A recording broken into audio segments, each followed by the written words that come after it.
네, 여러분 안녕하세요. 7차 시 수업 진행하겠습니다. 자, 우리는 지난주에 감상문과 서평 쓰기에 대해서 배웠어요. 자, 사실 지난주에 글쓰기 과정을 했어야 하는데 여러분의 감상문 과제가 있기에 먼저 진행을 했었습니다. 자, 오늘은 글쓰기 과정의 마지막 본론과 결론 쓰기, 그 다음에 수정하기를 살펴보고 글쓰기 과정을 마치도록 하겠습니다. 자, 사실 서론이 참 글을 쓰는 처음이라 어떻게 써야 할지가 난감하고 처음에 어떻게 진입을 해야 될지가 고민스러운데, 자, 서론에 진입을 하게 되면 본론과 결론에서는 서론보다는 조금 쉽지 않을까 생각이 듭니다. 자, 그래서 본론 과정과 결론 과정은 어떤 전개 방법으로 우리가 써야 할지 우리 한번 살펴보도록 하겠고요. 자, 다음 차시, 8차시에는 중간고사가 있습니다. 자, 중간고사에 대한 공지는 자, 수업 끝나고 공지에 다시 한번 언급하겠습니다. 자, 본론에 대해서 이야기를 해봅시다. 자, 본론은요, 서론에서 던진 흥미와 관심을 보여줬다면, 본론에서는요, 자, 글쓴이가 자기의 생각을 잘 밝히는 단계이겠죠. 자, 자신의 느낌이나 의견에 대해서 설득력 있는 근거와 이유를 밝히는 단계입니다. 자, 흥미와 관심을 이제 끌어왔으니까 거기에 충족시키는 내용, 알찬 내용을 쓰는 단계이죠. 자, 알찬 내용이 그냥 쓰는 것이 아니라 어떻게 해요? 그 사람을 설득할 수 있는 정당한, 합당한 합리적인 이유와 근거를 밝히는 그런 내용이어야 한다. 그 내용입니다. 자, 그리고 본론에서 어떤 이런 내용적인 측면뿐만 아니라 문단 구성이나 문단의 연결을 어떻게 할지, 그 흐름을 어떻게 매끄럽게 구성을 할지도 중요한 문제입니다. 사실 이 문제는요, 개요 작성을 할 때 여러분이 좀 더 많은 고민이 있었다면 여기서 좀 더 수월하게 쓰기가 가능하겠죠. 자, 이렇게 우리가 포털 같은 데를 이렇게 뒤지다 보면 아주 눈에 확 들어오는 제목이 있죠. 무슨 큰일이 있을 것처럼 우리가 막 클릭을 해보지만 어떤 클릭을 하고 글을 들어가서 글을 읽으려고 하면 낚였다, 허무할 때가 굉장히 많습니다. 자, 그런 건 어때요? 이 본론 단계에서 설득력이 없는, 충실하지 못한 글이기 때문이잖아요. 자, 그러니까 그 서론에서의 어떤 흥미를 잘 충족시키는 설득력 있는 글, 알찬 글이 되기 위해서 어떤 방법들을 우리가 해 놓아야 되는지 한번 살펴봅시다. 자, 전개 방법들을 있는데 그 전개 방법들이 서론에서도 설명을 했어요. 그 서론에서의 전개 방법이 본론에서도 사용 가능합니다. 그렇지만 안 되는 거 있죠. 안 되는 게 아니라 약간 어색한 거, 그런 것들은 뭐 정의하기 이런 거를 서론에서 쓰지 않고 본론에서 쓴다 하면 약간 어떤 문단의 연결이나 구성에서 어색함이 독자들한테도 느껴질 수 있습니다. 자, 그런 것들을 제외하고는 여러분이 자기가 글을 쓸 때 이 방법으로 글을 써내야겠다라는 어떤 전개 방법이 있으면 그 방법을 서론에서도 쓰고 본론에서 써도 상관없어요. 자, 그리고 이 전개 방법을 하나를 갖고 본론에서 쓰기가 쉽지 않을 거예요. 자, 첫째 문단에서는 늘어놓기를 썼다면 둘째 문단에서는 비교하기를 쓰고 셋째 문단에서는 내가 뭐 문제 제기와 해결 어떤 이런 방법을 썼다. 그렇게 본론은 좀 기니까 그런 방법을 활용할 수 있습니다. 하나의 방법만 갖고 쓴다는 것은 쉽지 않은 일이니까 여러분이 나의 글에, 나의 그 문단에 어떤 전개 방법이 가장 적합할지를 생각하고 활용하면 좋겠죠. 자, 그러면 어떤 본론에서의 전개 방법엔 뭐가 좋을까요? 자, 이 늘여놓기에 묶어놓은 분류와 나열을 한번.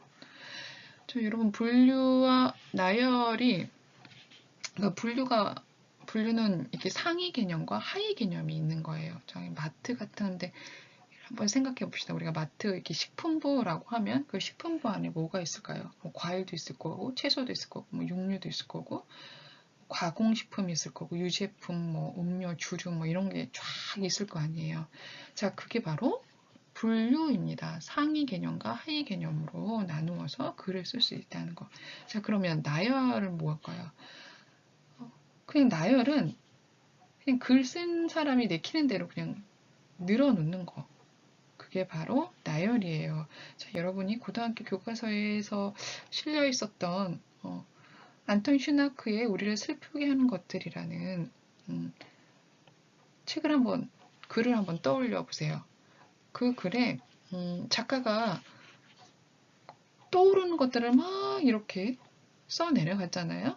그것처럼 이런 나열은 작가가 그걸 쓰고 싶은 것들을 꼬리에 꼬리를 물게 막 떠올려서 쓰는 것을 의미합니다면 논리적이거나 뭐 맥락을 갖지 않고 뭐 박자나 가락 이런 것도 생각 안 하고 막 쓴 것을 뭐 머릿속에 있는 것들을 막 쓴 것을 말하는 거죠. 그때 안톤 슈나크의 머릿속에 막 나를 슬프게 하는 거, 우리를 슬프게 하는 것들을 막 꼬리를 물게, 뭐 울음소리, 작은 새, 시체, 가을비 막 이러면서 나열을 했잖아요. 그런 방법을 쓴 글을 바로 나열이라고 합니다. 이런 나열하기는 약간 문학적인 글에 많이 필요하겠고, 요 분류는 어떤 학문적인 글, 형식적인 글에도 많이 활용이 가능하고, 이 늘어놓기가 가장 글쓰기 초보자들한테 가장 쉬운 방법이 아닐까 생각하네요. 자, 그리고 견주기를 한번 볼게요. 견주기는 이제 비교하고 대조 방법이 있겠죠. 자, A하고 B가 있다면 그 A하고 B 뭐 비교와 대조는 서로 비슷한 것끼리 혹은 다른 것끼리 다 가능해. 근데 비교는 서로 비슷한 점을, 대조는 서로 반대되거나 차이나는 것을 찾아내는 거. 찾아서 글로 전개를 하는 거죠. 그런 방법. 자, 중요도는요. 중요한 것을 맨 앞에 놓고 그 다음에 중요도가 낮은 순서대로 이렇게 전개하는 방법이에요. 이런 중요도의 어떤 순서를 놓고 배치를 하고 전개 방식을 쓰는 것은, 그러니까 기사 같은 거, 그 다음에 뭐 국가 공문의 뭐 보도자료 같은 거, 이럴 때는 그 회사 같은 데 가서 보고서 같은 거 쓸 때에는 이렇게 중요도를 맨 앞에 놓고 쓰는 방식을 많이 사용을 해요. 왜냐, 빨리 이제 전달을 해야 되니까 그 중요한 것을 맨 앞에 놓고 배치를 하면서 전개를 하게 되는 거죠. 자, 이 이야기 방식은 앞에서 어떤 스토리텔링적인 흥미를 끌기 위한 전개 방식을 서론에 뒀다면, 여기 본론에서 이야기 방식은요, 시간과 순서에 따라서 또 글쓴이의 생각의 흐름에 따라서 이야기하는 전개 방식, 이렇게 크게 나눌 수가 있어요. 우리가 시간의 흐름에 따라, 그 다음에 공간의 어떤 순서에 따라서 그 글을 막 그때 어떤 상황이나 뭐 사물의 흐름 같은 것들을 우리가 막 생각해내면서 썼다면, 뭐 일기 같은 걸 떠올리면 되겠네요. 줬다면 글쓴이의 흐름에 따라서, 글쓴이 생각, 내 생각의 흐름에 따라서 그냥 뭐 시간이나 공간의 그런 것 개의치 않고 어떤 논리적이거나 뭐 그런 걸 떠나서, 맥락을 떠나서 글쓴이의 생각과 흐름에 따라서 전개하는 방식을 이 이야기 전개 방식이라고 합니다. 자, 이 문제와 해결 방식은 우리가 보고서 쓸 때 많이 쓰죠. 그 다음에 과제를 할 때도 많이 하고, 문제를 제기하고 거기에 대한 해결 방안을 나름대로 여러분이 고민하거나 또 자료를 찾아서 제시하는 방법, 논문에서 많이 쓰는 방법입니다. 자, 그리고 논리와 설명. 자, 논리는요, 이치를 깨닫게 하는 거잖아요. 그래서 어떤 근거와 이유가 굉장히 탄탄하게 있어야 해요. 자, 그러니까 뭐 설명은 여러분이 다 아는 이야기니까, 논리는 내가 어떻게 무엇인가를 제시하고 거기에 맞게 설득하는 글쓰기라면, 이 비판은 다른 사람의 글 혹은 어떤 것들을 비판을 하고 나의 다른 생각, 다른 해결 방안을 주장을 하게 되는 거. 그런 어떤 전개 방식을 말을 합니다. 자, 그럼 우리가 중간에 이런 방법들로 글을 쓰는 한번 예시를 한번 살펴봅시다. 자, 본론의 예시문으로 신용목 선생님의 우김지를 가지고 왔습니다. 이 우김지를 이 글에서 분류를 확인할 수 있는데요. 여러분, 우김지를 알죠? 우기다. 그것을 말하는 거예요. 자, 신용 선생님이 정치적인 문제로 이제 감옥에서 오래 생활을 하셨어요. 근데 그 감옥에서 보니까 그 죄수들이 그 좁은 공간에서 또 거친 사람들이니까 굉장히 다툼이 많이 일어났어. 그 모습을 이제 찬찬히 보면서 도대체 이 다툼의 원인이 있는 우김질이 무엇인가? 자, 그 우김질을 찬찬히 관찰하고 분석해서 이렇게 6가지의 범주로 나누어서 쓰신 겁니다. 자, 이걸 읽어보면 우리는 이제 사소해서 진짜 아무것도 아닌 것이니까 승질이 들어와서 싸우겠구나라고 했던 그런 어떤 것들을 놓치지 않고 잘 분석하고 그렇게 분류해서 나누어서 쓴 것을 보면 대단한 통찰력을 가지고 계신 분이다, 존경한다 라는 생각이 들 정도입니다. 자, 여기 봅시다. 지난번에 교도소의 우김질에 대해 이야기를 썼습니다. 그러면서 대개의 대여섯 범주로 구분할 수 있습니다. 라고 이야기를 작성을 했죠. 이 부분은 어때요? 이 부분은 어떤 개요 부분에 해당하겠네요. 자, 그러면서 이제 분류를 여기서 하나하나 6가지 방법으로 확인했어요. 상위를 우김질로 놓고 우김질에 해당하는 하위 개념으로 하나하나 이걸 설명했습니다. 자, 이걸 읽다 보면 어떤 소통 방식을 어떻게 배울 수 있는 거죠. 이 우김질에 대해서 분석한 것을 보면서 반면 교사로 삼는 소통 방법을 배울 수 있겠다라는 글일 겁니다. 자, 여러분도 함께 읽어보고 글의 분류를 이런 방법으로도 활용할 수 있구나. 또한 이 글의 어떤 굉장한 힘과 통찰력에 대해서도 여러분이 한번 맛보았으면 좋겠습니다. 자, 그럼 비판과 주장을 예시로 한 글을 한번 살펴봅시다. 자, 포털 사이트 검색창에 긍정이란 단어를 치면 여러 연관 검색어가 나온다. 긍정으로 살아가는 방법, 긍정적인 명언, 긍정의 힘. 이처럼 우리 사회에서 긍정은 의심할 여지가 없다. 긍정적인 것으로 여겨진다. 여기까지는 어때요? 우리가 이제 긍정적인 어떤 것들을 바라보는 사회의 시선, 시각들을 이야기하고, 그러나 통념과 반대로 긍정의 부정성에 대해 이야기하는 입장도 있다. 라고 하면서 피로사회와 긍정의 배신이라는 책을 갖고 와서 이 긍정을 바라보는 사회 시선의 부정함에 대해서 이야기하고 있습니다.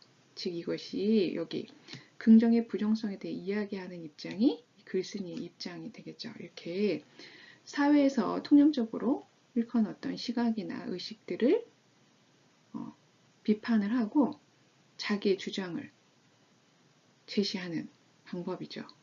이게 바로 비판을 하고 자기를 주장을 하는 글의 한 방법, 전개 방법입니다. 자, 이 글에 이제 밑에 만약에 글이 쓰여진다면 어떻게 될까요?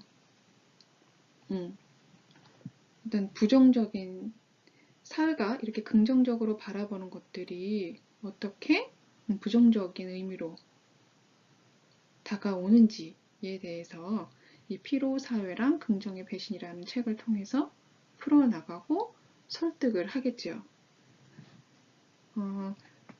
긍정은 그 개인의 능력 부족으로 인식한다는 점, 그다음에 능력의 무한성을 긍정하는 자기 착취로 이어진다는 점을 아마 비판으로 삼을 근거의 자료들이 여기 전개로 나오게 될 겁니다.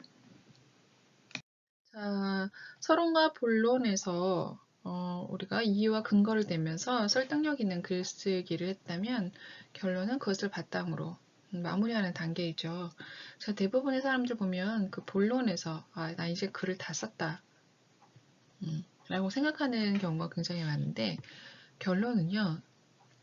내가 서론과 본론에서 한 이야기를 독자들에게 오랫동안 남게 독자의 마음을 움직일 수 있도록 쓰는 것이 결론입니다.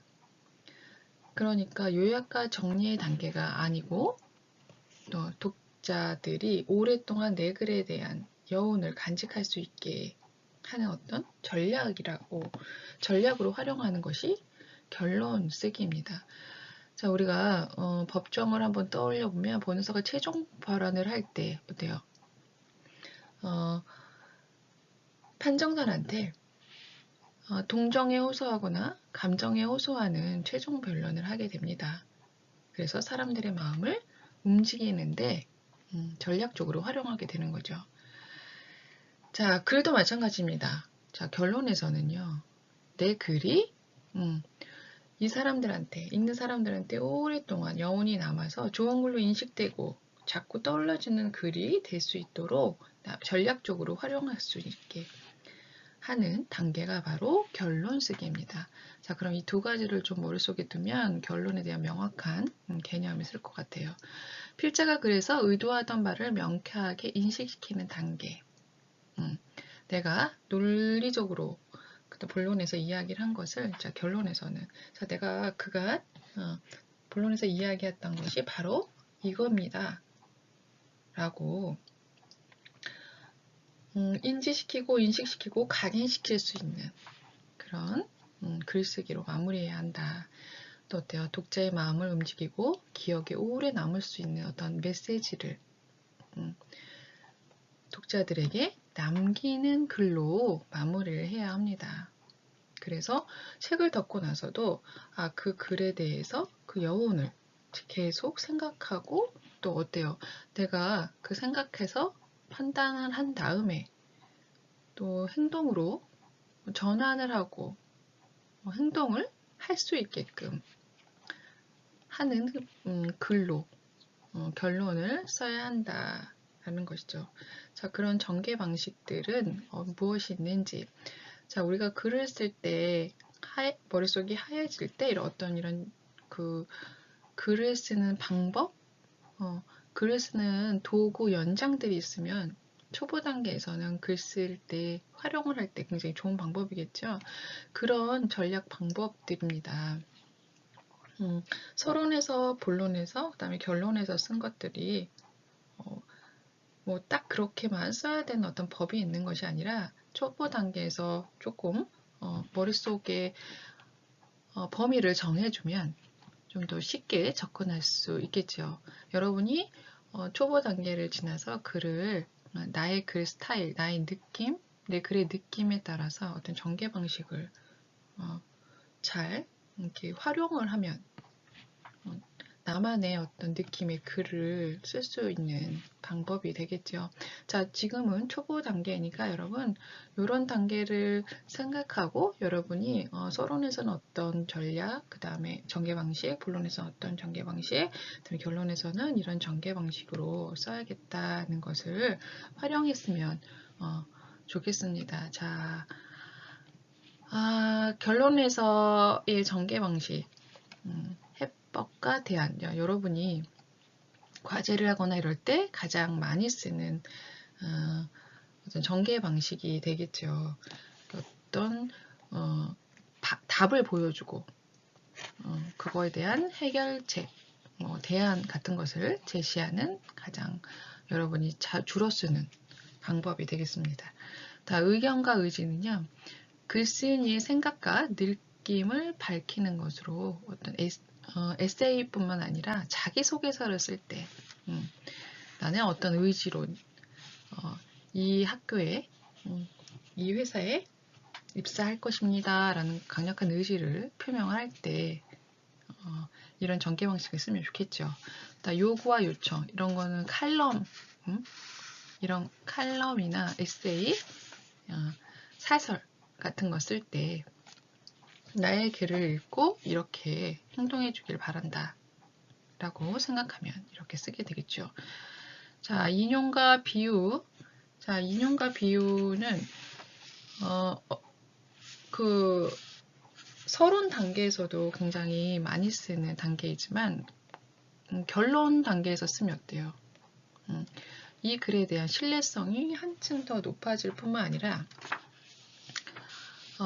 내 글에 진짜 알맞은 인용과 비유를 했다면 감동의 깊이를 더 할 수 있는 어떤 전략적인 방법으로 활용할 수 있을 것입니다.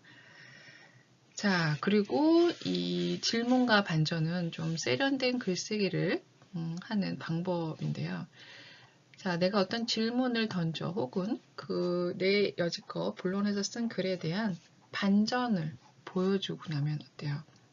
사람들이 더 오랫동안 그 글을 기억에 남을 것이고, 또 어때요? 그 질문과 반전으로 인해서 읽는 독자가 스스로 생각하고 판단하고 성찰을 하는 어떤 주체적인 글쓰기에 대한 감상을 스스로 할 수 있게 되는 거죠. 자, 그 다음에 여운과 생략은 감동과 뒷맛을 남겨서 독자들이 유추하게 만든다. 자, 이런 전략은 우리가 에세이나 특히 문학적인 글, 소설이나 이런 것에서 수필이나 이런 것에서 굉장히 많이 보았을 것입니다. 자, 여운과 생략을 통해서 어떻게 해요? 사람들이 독자가 그것을 유추해 나가면서 읽는 즐거움을, 그 다음에 여운을 오랫동안 남길 수 있는 어떤 전략적인 방법이 되겠습니다. 자, 그럼 우리 예문을 한번 살펴봅시다. 자, 이 예문은요, 의견과 의지를 예문으로 한번 가져와 봤고요. 자, 이 글은 자기소개서입니다. 대학을 입학하기 위해 자기소개서를 쓴 글이고, 자, 봅시다. 자기소개서에 앞으로는 국제사회의 어떤 정치, 인권, 환경 문제 등을 해결하기 위한 방안을 공부하고 연구하고 싶다라는 의지를 밝히고 있죠. 거기서 어때요? K대학의 국제학부에서 공부하고 싶다라는 지원 이유를 설명하고 있습니다. 자, 이렇게 자기소개서의 의지를 자신의 이 대학에 들어가고 싶은 어떤 의지를 보여주는 예문을 한번 살펴보았고요. 이런 결론 글쓰기를 할 때 보면 어떤 자신의 의견과 의지가 들어갔으니까 자신의 의지가 얼마나 강한지를 어필해야 할 때 결론으로 활용하면 좋겠지요. 자, 요구와 요청의 예를 한번 봅시다. 자, 이 글은 사바스에서 길러지는 창의력이라는 칼럼의 글입니다. 자, 이 첫 번째와 중간 부분, 이 부분에서는요, 유대인들이 보여준 어떤 창의력의 원천이 사바스에 있다라는 것을 설득력 있게 말하고 있습니다. 자, 사바스. 자, 여러분, 사바스, 유대인들이 뭐 휴식과 찬양을 위해서 설정해 놓은 안식일을 말합니다. 여기 안식일. 자, 이 글의 전제는 뭡니까? 유대인들이 창의력을 가지고 있다. 전 세계에서 유대인들은 굉장한 창의력을 발휘하고 있다는 것을 전제로 하고 있고, 자, 그 전제를 바탕으로 이 세 줄에서는 우리가 설득이 가지는 글이 되겠죠. 자, 그래서 이 마지막 두 줄에서 어때요? 자, 우리가 유대인들처럼 창의적인 사고를 할 수 있으려면 휴식 필요하다. 자, 그 휴식을 위해서 스마트폰을 좀 내려놓고 사람들과 이야기하고 대화하는 그 시간을 만들어 봐야 우리도 그들처럼 창의력을 가질 수 있다는 것을 요구하고 요청하는 자, 위의 설득을 통해서 이 두 줄에서 요구와 요청을 하는 것을 이 글에서 알 수 있습니다. 자, 질문과 반전의 전개 방식은 자, 마무리해서 되묻거나 뒤집어 보는 전략 방법이에요. 자, 글은 마무리됐지만 자, 글을 읽는 독자들이 스스로 뭔가 생각하면서 다시 스스로 새로운 글을 시작하게 만드는 세련된 글쓰기의 방법입니다.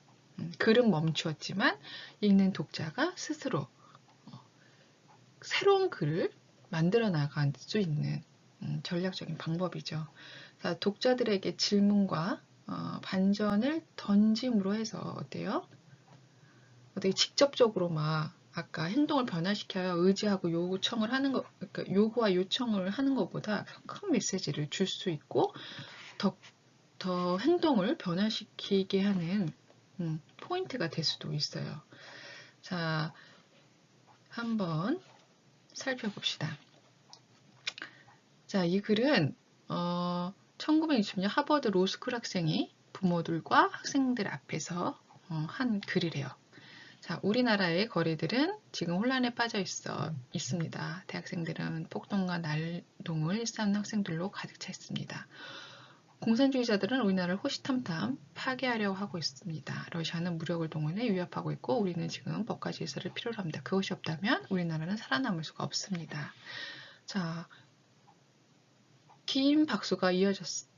박수 소리가 찾아들자 그 학생은 청중들에게 조용히 말했다. 지금 말한 것은 1930년 아돌프 히틀러가 연설한 내용입니다. 자, 이 마지막 이 한 줄에 굉장한 반전이 일어나는 글이죠. 자, 긴 박수를 쳤던 많은 청중들이 이 한 줄에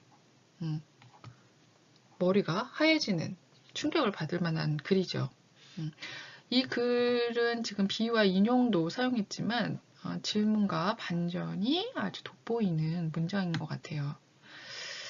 자, 사실 그 하버드 로스쿨이라면 세계 최고의 로스쿨이고 이 사람들은 이 학생들은 어떻겠어요? 굉장한 오만과 권위가 알게 모르게 있을지도 모르는데 이 한 줄로서 이 한 줄을 읽으면서 자기 스스로를 성찰하고 자기가 법을 다룰 때 어떤 자세로 대해야 되는지 판단을 하는 주체가 되겠지요. 그래서 이렇게 맨 마지막 결론 쓰기 할 때 이렇게 독자들에게 자기 성찰도 하고 주체적으로 자기가 판단을 하는 어떤 판단력을 기를 수 있는 문장으로 또 다르게 각자가 새로운 글을 만들어 나가는 그런 마무리를 결론으로 활용을 할 수 있는 전략적인 질문과 반전의 전략 방법입니다.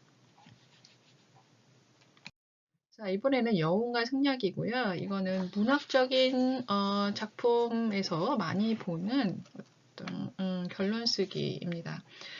자, 이 여운과 생략은 우리가 읽고 나서 작가가 글쓴이가 필자가 아무 말도 우리한테 분명히 뭐하라고 하지 않았지만 우리가 그 문장들을 통해서 유추해 나가는 거죠. 그러면서 그 글을 다시 되새기고 글을 다시 떠올리게 하는 그런 전략적인 방법입니다. 자, 여기 아사코를 3번을 만났는데 어때요? 3번째는 아니 만났어야 좋아할 것이다 라는 이 문장에서 아사코가 3번째 만났을 때 다른 사람의 아내가 되었을 때 만난 거잖아요. 그러면 이 문장을 통해서 우리는 어때요? 아사코에 대한 어떤 감정을 우리가 막 유추하면서 우정이었을까 사랑이었을까 도대체 뭐였을까라고 고민을 하면서 이 작품을 읽을 거 아니에요. 그러면서 우리가 이 작품을 계속 떠올리게 하고 긴 여운으로 우리가 남게 된다. 그런 전략적인 방법으로 이렇게 전개 방식을 여운으로 활용을 했다. 자, 이 밑에 글은 둘 다 피천득 선생님의 글이고 위에 거는 인연, 밑에 거는 나의 사랑하는 생활입니다. 자, 피천득 선생님이 나는 이런 생활을 사랑해 라면서 이어서 계속 제시하고 있죠. 그러면서 어떻게 해요? 그리고 나는 점잖게 늙고 싶다. 라고 완전히 생략해버렸어요. 그쵸? 아무것도 없어. 그리고 앞에 것이랑 이렇게 이어지는 뭔가도 없어. 그런데 이렇게 마무리를 줬어요. 자, 그러면서 우리는 이 한 줄을 통해서 이 앞에 글을 이렇게 정말 늙어갔을까? 혼자 막 유추를 하는 거죠. 읽으면서 어떻게 늙어갔을까? 자, 이렇게 생략이랑 여운을 통해서 이 글의 뒷맛을 아주 길게 머릿속에 아주 각인을 시켜놓는 그런 느낌의 글로 마무리한다. 자, 이런 것들은 문학성이 강한 에세이나 칼럼 등에 자주 사용한다는 것을 예문으로 한번 보았습니다. 자, 이 표는 서론, 본론, 결론에 어떤 전개 방식을 사용하는지에 대한 그간의 강의를 한 것을 한 페이지에 담아봤습니다. 자, 여러분이 글을 쓸 때 여러분이 활용을 해서 쓰셨으면 좋겠고요. 자, 다시 말씀드리지만 서론에 썼던 전개 방식을 본론에도 결론에도 쓸 수 있습니다. 자, 여러분의 글에 내가 어떤 전개 방식을 쓰면 좋을까? 자, 일단 개요에서부터 이 전개 방식을 활용해서 개요를 작성해서 글을 쓰는 과정으로 옮겨간다면 여러분이 좀 쉽게 그리고 생각이 저 멀리 가는 것을 좀 방지할 수 있을 것입니다. 자, 여러분이 이 표를 머릿속에 잘 두시고 글을 쓰거나 과제를 제출할 때 여러분이 활용을 하시면 좋겠네요. 자, 글쓰기의 기초의 마지막 단계인 수정하기 단계입니다. 자, 우리가 그간 구상을 하고 글감을 정하고 그 다음에 개요를 작성하고 서론, 본론, 결론을 통해서 초고를 작성하고 이제 마지막 단계인 수정 단계입니다. 자, 수정 단계를 거치면 우리가 이제 완성글이 된다라고 이야기했습니다. 자, 그 수정하기가 어떤 기준으로 수정하느냐, 그 기준은 굉장히 많죠. 자, 일단 수정할 때 여러분이 놓치는 부분을 한번 살펴봅시다. 자, 수정하기에서 제목, 내가 글을 제출하기 전에 크게 제목, 주제, 내용 부분, 그 다음에 구성의 부분, 표현의 부분에 대해서 한번 크게 살펴보고요. 자, 제목에서 디테일하게, 제목이 구체적인지 또 제목의 글의 방향이나 내용을 암시하고 있는지, 제목이 창의적인지를 한번 점검하고, 이전에 제목을 아예 안 쓰는 친구가 많다고 했잖아요. 일단 제목이 써져 있는지를 확인하고, 이런 세 부분도 한번 평가를 한번 해보세요. 그 다음에 주제 부분에서 주제가 주제를 다루고 있는 것 같은데 굉장히 여러 개의 주제를 다루는 글이 굉장히 많아요. 자, 주제는 하나를 가지고 여러분이 그 글을 맥락으로 이루어지게, 하나의 맥락으로 이루어지게 글을 써야죠. 주제가 너무 많아서 도대체 이 글은 무엇을 말하는지를 평가 자체를 못하는 글이 굉장히 많거든요. 자, 다룰 만한 가치가 있는 주제인지도 한번 평가하고, 주제가 분명하게 드러나 있는지, 굉장히 다양한 주제를 이야기하고 있는 건 아닌가 한번 다시 살펴보고, 자, 여기 있네요. 주제가 일관성이 있는지. A라는 것들을 막 이야기하다가 A- 또 저 멀리 B까지 가는 경우가 있습니다. 자, 내가 A라는 것을 가지고 이야기를 하려면 끝까지 A에 대해서 이야기를 하는 일관성이 필요하겠죠. 자, 그 다음에 내용과 근거 이야기입니다. 주제를 뒷받침하고 있는 근거가 충분한지, 이 주제의 일관성이 있거나 분명하기 위해서는 이 근거가 굉장히 중요하죠. 자, 본론에서는 사실 나의 주장과 근거로 이루어지기 마련이잖아요. 자, 주제를 근거가 충분한지, 충분한 근거가 있어야 설득력이 있고, 자, 불필요한 근거는 없는지.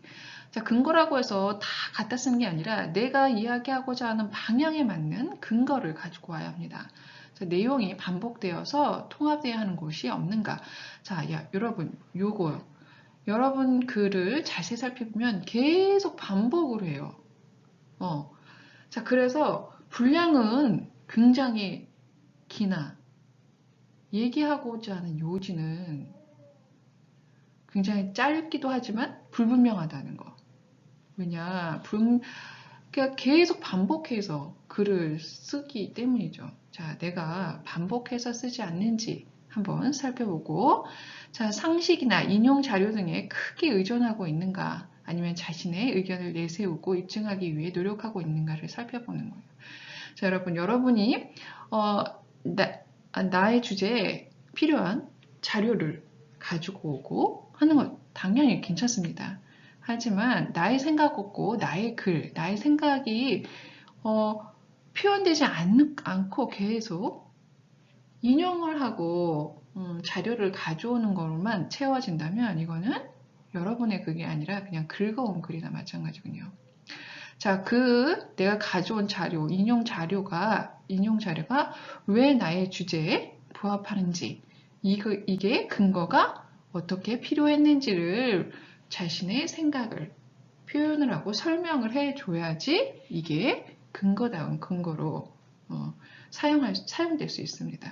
자, 다루는 대상에 대한 설명과 분석이 충분히 이루어지냐 아니면 성급한 주장을 앞세우고 있는지. 자, 내가 근거로 다루거나 혹은 내가 이거를 주제로 하는 것에 대해서 성급한 일반화를 해서 내가 여기 이 자료나 여러분이 근거로 삼은 것들과 다른 주장을 내세우는 경향이 있어요. 그러니까 따로 거죠.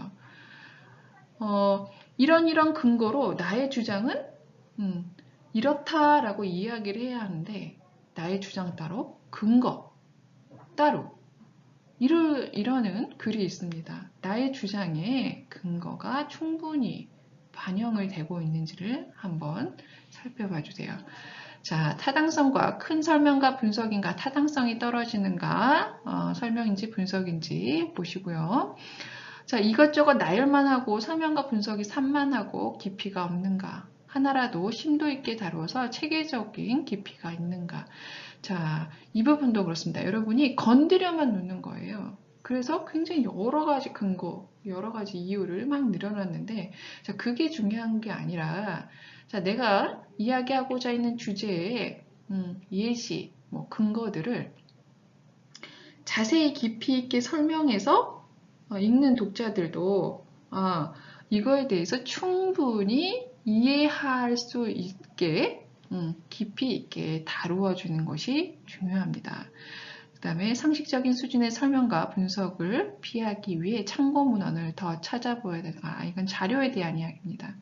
자료가 충분한지, 참고 문헌을 통해서 사람들에게 더 설득력 있게 이야기를 할 수 있는지, 다양한 참고 문헌 중 어느 분야의 참고 문헌을 찾는 것이 도움이 될 것인가를 한번 살펴보는 것. 자, 구성에 와서는 구성의 순서는 체계적으로 잡혔는지, 서론의 역할이 충실한지, 본론의 단락의 구성, 중심 문장과 뒷받침 문장이 논리적인가, 결론은 결론의 역할에 충실하고 있는지. 자, 우리 전개 방식을 통해서 이것들을 활용을 하고, 그 다음에 본론에서는 중심 문장과 뒷받침 문장을 해서 단락으로 글을 잘 논리적으로 작성을 하는 게 중요하다.